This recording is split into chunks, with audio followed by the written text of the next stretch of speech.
Okay, so in this exercise,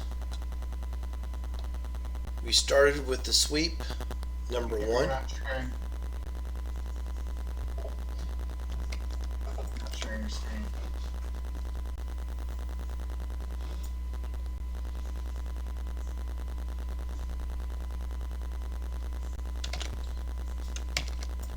Okay, in this exercise, we started with sweep number one, and that's going to be with two guide curves.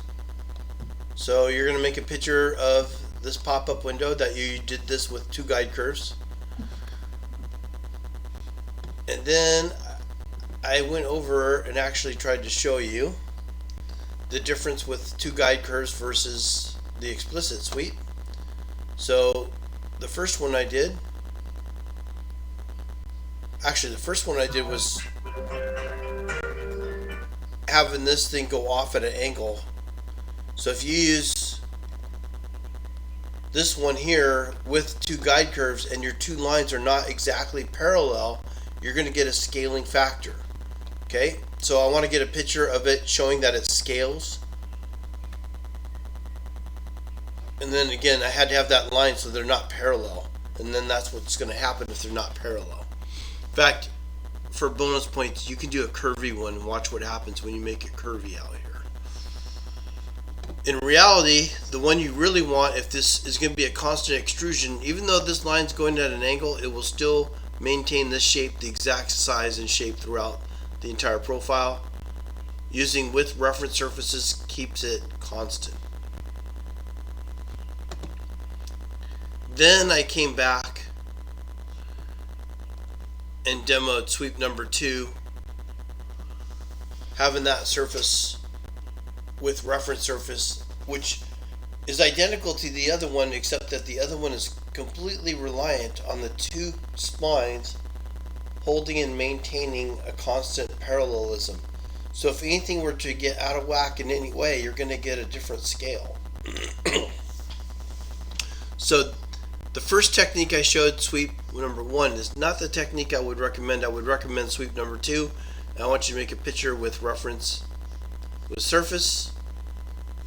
With reference surface, and again, the first one was with two guide curves. The most common one I see is two guide curves, but it's extra work, and you're taking a chance of making a mistake. So we practice it on a surface as well as just a nice, straight, simple example. So you should have a picture of both of these sweeps as well, with surface versus with the guide curves. And then the last one, as you can recall, I tried to show you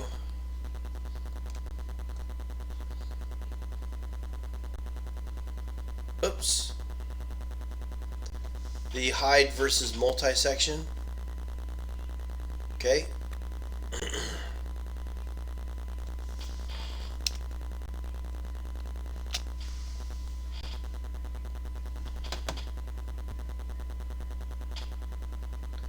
In this example, you're going to do a sweep command, noticing that the sweep will transition if I use two guide curves. If I had only used with reference surface, it won't transition. It stays straight like that. So I had to use with guide curves. Now that I undid that, I'm just going to cancel it, so I'll go back. So it did do that, but it didn't get it to shrink down. So what was the technique? What did you use? We used multi-section. And the trick there was you want to make sure you do more and add the vertices here and let it line everything up. Without vertices,